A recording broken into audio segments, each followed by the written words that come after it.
नमस्कार, मैं हूं कुमार अनिल। अरविंद केजरीवाल ने दिल्ली के मुख्यमंत्री पद से इस्तीफा दे दिया है और नई नेता चुन ली गई हैं आतिशी। वो मुख्यमंत्री पद की शपथ लेंगी।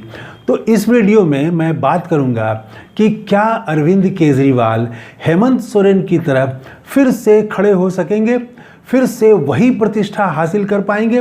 हेमंत सोरेन से तुलना करने की खास वजह है, ऐसे तो भारतीय जनता पार्टी ने कई नेताओं को तबाह किया। उसमें सबसे पहले तो राहुल गांधी हैं।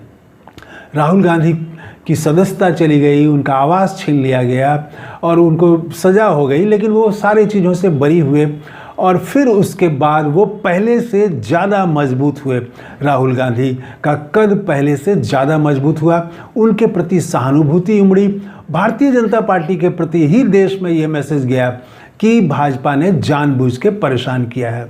राहुल गांधी के प्रति एक सहानुभूति दिखी। उद्धव ठाकरे को देखिए, शरद पवार को, इन लोगों की पार्टी तोड़ दी गई, सरकार गिरा दी गई।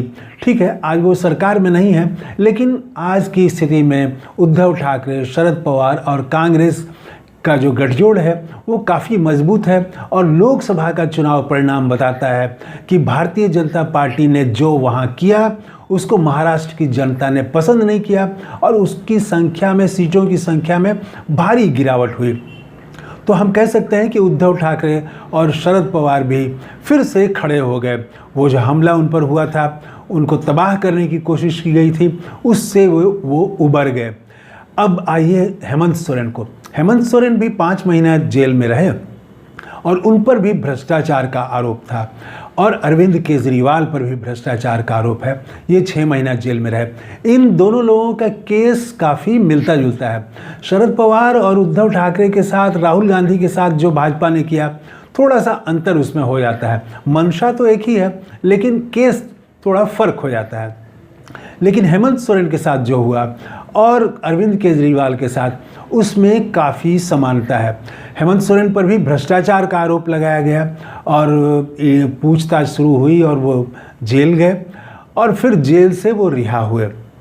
इधर अरविंद केजरीवाल पर भी भ्रष्टाचार का आरोप लगा, ये भी जेल गए, ये भी रिहा हुए। लेकिन दोनों में कुछ 2 बड़े फ़र्क हैं। हेमंत सोरेन ने जिस तरह से सामना किया और केजरीवाल ने जिस तरह से सामना किया, उसमें 2 फ़र्क नोट करने वाली फ़र्क है।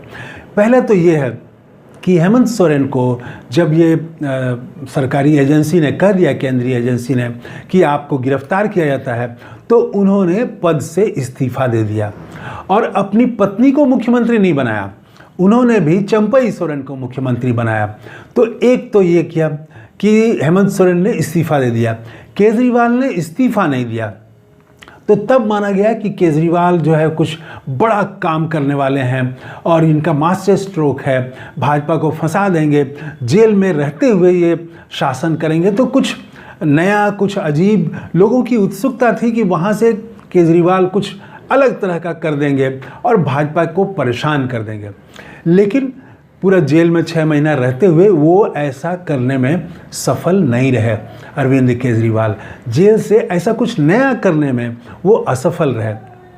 और उधर तो चंपई सोरेन हो गए थे मुख्यमंत्री झारखंड में, वो अपना काम करते रहे। एक और फ़र्क नोट करिए कि वहाँ हेमंत सोरेन की पत्नी ने, कल्पना सोरेन ने, पूरा मोर्चा संभाल लिया। और हेमंत सोरेन कैसे बेदाग हैं, कैसे उनको फंसाया गया, कैसे केंद्र की सरकार और भाजपा वाले लोग आदिवासी विरोधी हैं, झारखंड विरोधी हैं, इसके लिए वो एकदम मैदान में उतर गई और वो इंडिया गठबंधन की 1 नंबर की नेता बन गई। हर जगह से उन्हीं की मांग होने लगी।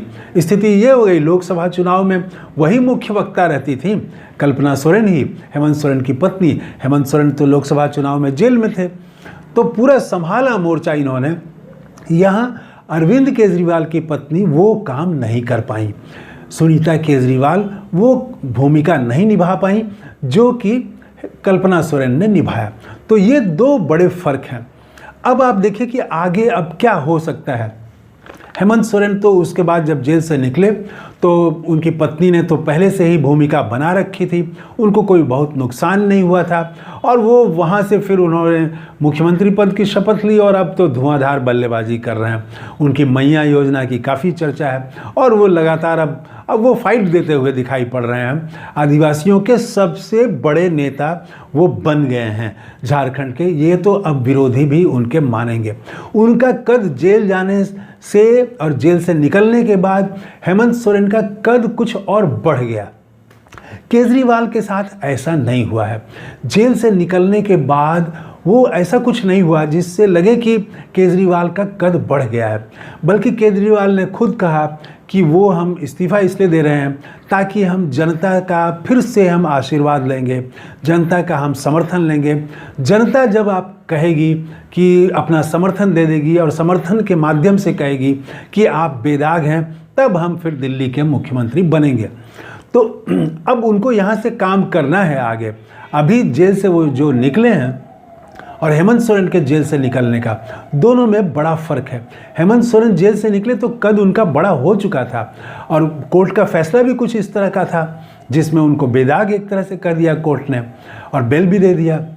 और इधर लेकिन वैसा नहीं हुआ है। तो और जेल में रहते हुए भी केजरीवाल ऐसा कुछ कर पाने में सफल नहीं हुए। तो केजरीवाल के सामने अब चुनौती है, मौका भी है। आतिशी को बना के उन्होंने अच्छा काम किया है, एक तो ये अच्छा काम उन्होंने किया है, लेकिन उनके सामने चुनौती है कि कैसे वो अब वो पूरी बाजी को कैसे पलट दें, ये देखना पड़ेगा। क्योंकि कई चीज़ें उनकी बड़ी रहस्यमय रही हैं केजरीवाल की। कई बार लगता है कि वो भाजपा के हिंदुत्व की तरह ही वो भी काम करते रहे हैं। कई बार वो विपक्ष के कांग्रेस को ही हराने में उनकी ज़्यादा ताकत लगती रही है। तो ऐसे बहुत सारे उनके जो कदम हैं, उनकी जो भूमिका रही है, उस पर तरह तरह से लोग संदेह शक भी करते रहे हैं। लेकिन अब शायद वो स्थिति नहीं है। अब केजरीवाल से उम्मीद की जानी चाहिए कि वो इंडिया गठबंधन के साथ मजबूती से खड़ा होंगे। दो बातों की चर्चा मैं ज़रूर करना चाहूँगा अंत में, वो है कि दो दलित नेताओं की प्रतिक्रिया केजरीवाल के बेल मिलने पर वो बड़ा चकित करने वाला है। एक तो मायावती ने कहा कि ये जो इस्तीफ़ा दे रहे हैं केजरीवाल, ये इनका राजनीतिक पैंतरेबाजी है।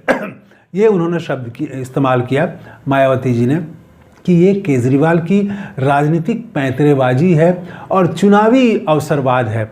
तो ये उनका ट्वीट है। और इधर जो है बिहार के एक हैं केंद्रीय मंत्री हैं, एक पार्टी के सबसे बड़े नेता हैं हम पार्टी के, जीतन राम मांझी। उन्होंने कहा कि दिल्ली को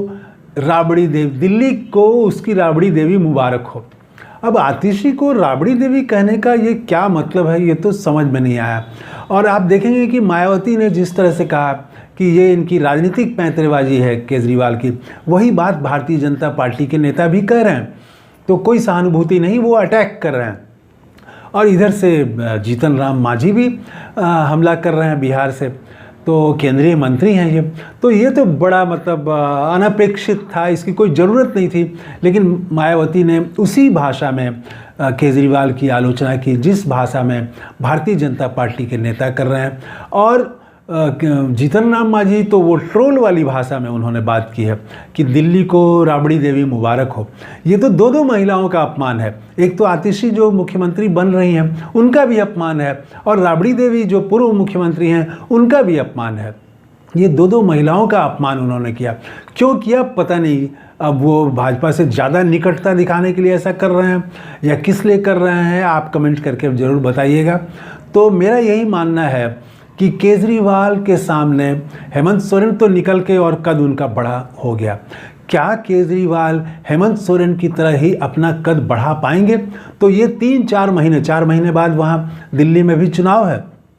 तो ये 3-4 महीने बहुत क्रूशियल होने वाले हैं, जिसमें ये देखना होगा कि राहुल गांधी के प्रति उनका रुख क्या होता है, इंडिया गठबंधन के प्रति क्या रुख होता है, हरियाणा में वो क्या करते हैं। हालांकि लगता नहीं है कि हरियाणा की सभी सीटों पर वो केजरीवाल धुआंधार कोई प्रचार करने वाले हैं, लेकिन ये सारी चीज़ों पर वो देखना होगा अभी कि किस तरह से केजरीवाल कदम बढ़ाते हैं आगे, और वो किस तरह से फिर अपनी जो पुरानी प्रतिष्ठा है, उनकी प्रतिष्ठा में कुछ तो कमी आई है ज़रूर केजरीवाल की प्रतिष्ठा में।